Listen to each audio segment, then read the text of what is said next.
Okay. Okay, so in this video, we're going to do something a little different. Oof. Is this filler? Yeah, it's filler. We're going to have a conversation. Okay. That is different. we've never done that on the channel before. Stand by. Something new. Here we go. 3 years in the making. Brand new. Conversation. Okay. Describe your perfect meal. What is it?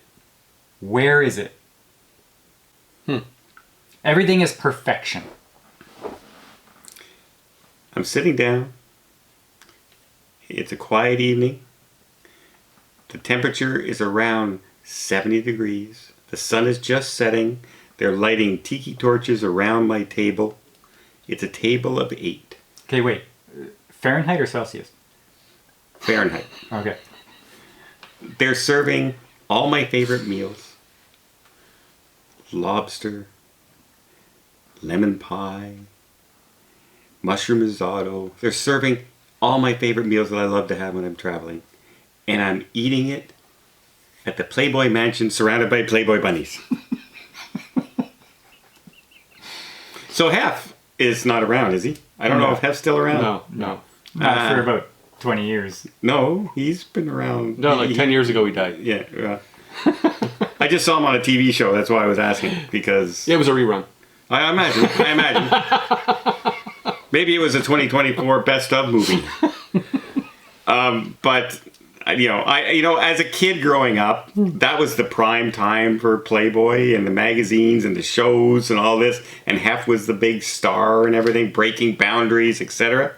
That was the fantasy, to be able to visit and do the pajama party kind of thing, right? At a Playboy mansion. Okay. All the stars. Mushroom risotto and naked girls.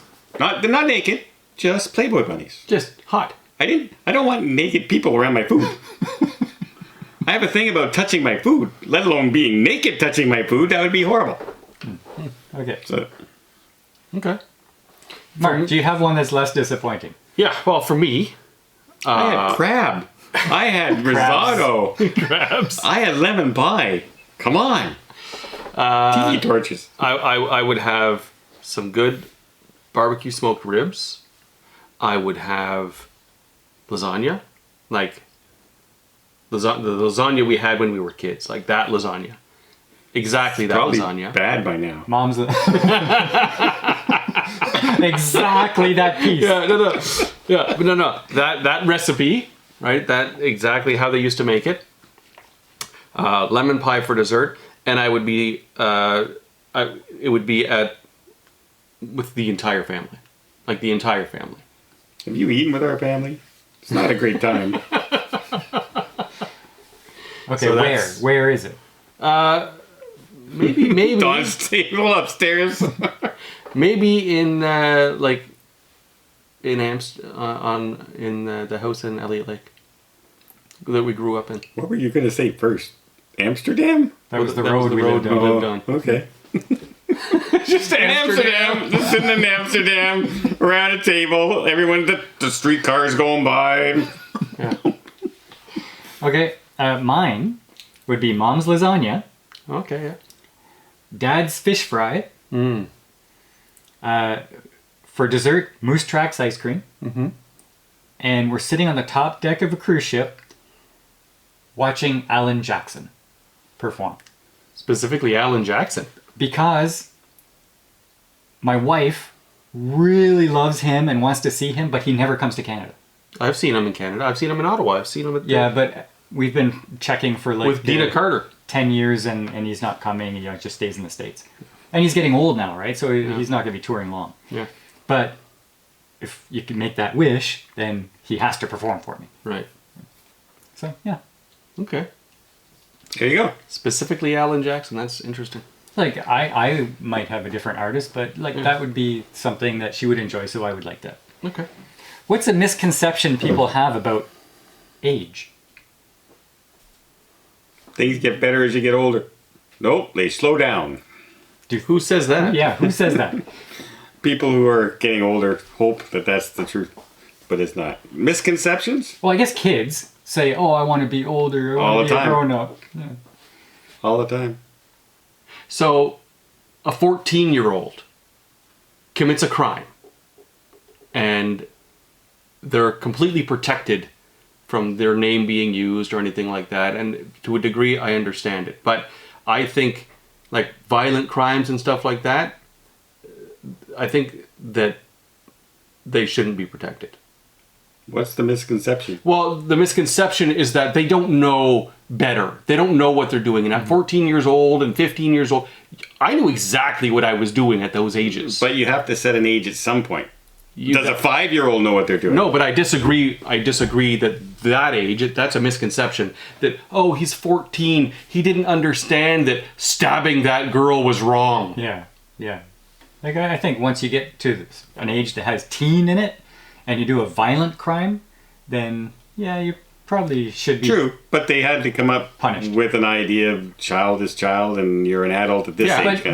But this is a new world, right?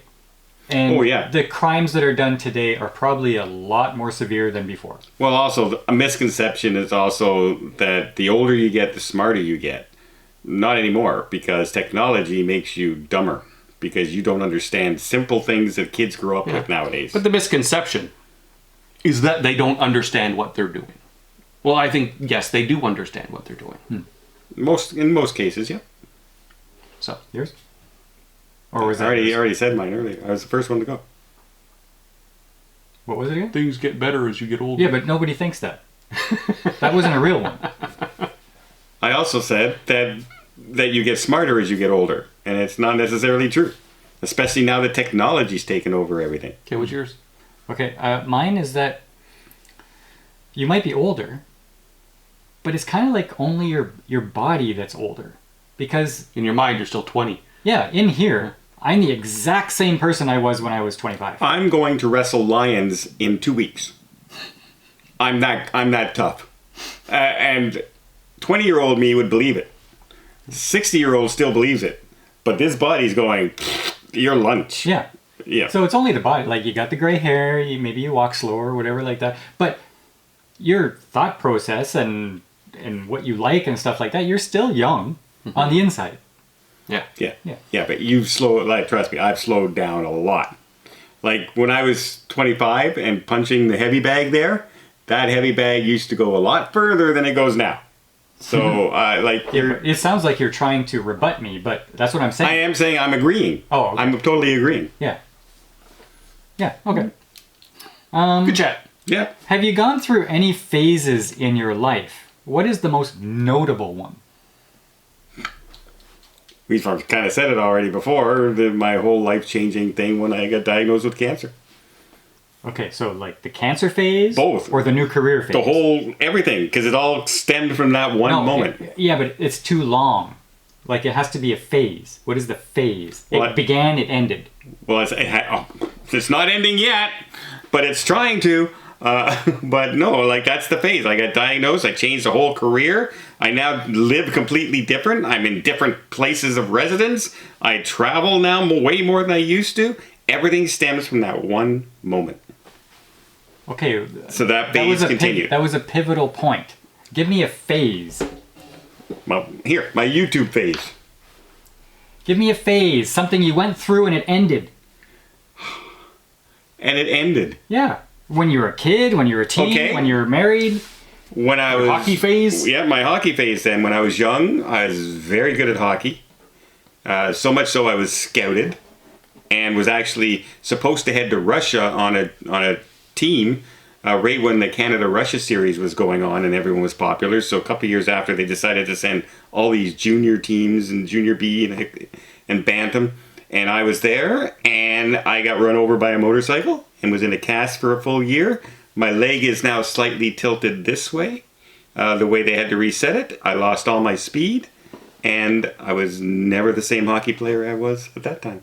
My whole life could have been completely different had I not got run over. With me, I'm gonna say it's a phase I'm trying to start over again. The first time I went on keto, like the first, like, oh, I guess I'll try that, and then I just dropped in weight completely the first time, and I was like, holy, this is how celebrities do it. That picture you sent me with the before and after, was what changed my life. Yeah. My whole life is different because of that picture. That was the first phase. Yeah. The first time I did it. And yeah. Yeah, you don't do it anymore. Well, it's just, You go for 4 or 5 days and then boom, you're I off. don't know. I'm on it right now. For how long? Three. I don't know. It's 3 fine. days. 5 3 days. It's been a week, but you got to start somewhere. That's true. So But you tend to do that, and then it's going to be a rib night with sauces, and then we went down to Dad's, and then Dad had this, and I just ate it all. it's true. It happens all the time. Or it's a birthday, and we're going to start next week. I've gone through it a few times now, and I've dropped, and then I gain it all back. Every Monday we used to report our weight. I And at not one even point- stepped on a scale. Paul would go, I'm down 2 pounds. I would go, I'm down 1.5 pounds. Mark would go, I ate cake. I had cake for dinner. I wish that was just a joke. Yeah, it's true. This is a fact. Okay, mine was in my college days. I'm living on my own. I get to my new place, my new life. I'm living in my grandma's basement. And up until that point, I never drank. Never drank, never smoked. I was a good boy. And then, okay, well, it's time to go out with the people in college. And so I was drinking. But at the same time, I got into this really weird Celtic phase I remember that. where it was all about going to Irish pubs. With Luke and, Yeah. So much so that I was the best man at his wedding, and I dressed as a Celtic warrior. I was the best man at his wedding. And I wish I had pictures. I don't have pictures. But then I went through college, and then, I got married. I don't drink anymore. I don't listen to Irish music anymore. If you'd have looked at him, Sarah McLaughlin's not on your playlist anymore. Not anymore. if you'd have looked at him as a Celtic warrior, you would know why England took over, because there was no problem. I remember when you were living in North Bay and we all went to see Great Big Sea. Oh, yeah. Remember that? Yeah, That was fun. that was my favorite band at the time. Yeah. And they were like just up and coming, right? Like Irish, maritime music. I was really into it. Yeah. Sarah McLaughlin, you're in all that Enya. stuff. I like Yep. Enya. Okay. What was the scariest moment of your life so far? Okay. Like you never felt fear like that. People are going to say automatically when he diagnosed with cancer, that kind of thing. So I'm going to say something different. Okay. I was working at Frito-Lay, and I know the story already. I think I know where it's going, but I don't know. Go ahead. go ahead. You almost lost your hand. Tell me, yeah. That's the story. It was late, and one of the garage doors, the automatic, big, huge garage doors that we had, wouldn't come down. I went up on a ladder, went up there, and I grabbed the wire. I could see the wire all twisted in the pulleys, and I would pull on it, and it wouldn't go. So I wrapped it around my hand a little bit to get a better grip on it. I pulled it. It broke loose. The door, slammed down to the ground, and the wire went around my hand. I was about this far away from all those gears and everything, and thought, had it caught, not unwound in my hand and pulled my hand, there was nothing I could do. There's no way I could stop it, and I would have lost all my fingers, destroyed my hand. That would suck. It would have. And my right hand as well. Oh, you'd be lonely. And then you'd be Uncle Stumpy. Yours. I'd have to slap your face. I'd have to say when I drowned, probably. Say what? In Limoges when we were kids. We weren't in Nanny's swimming pool, but we were over at Rod's swimming pool over at the corner. Both of us were there. I couldn't swim. I still wore those arm floaties. But I had decided, and I decided just to take them off, and I was just going to stay in the shallow end. You know how the pool had that slant and then it was the deep end?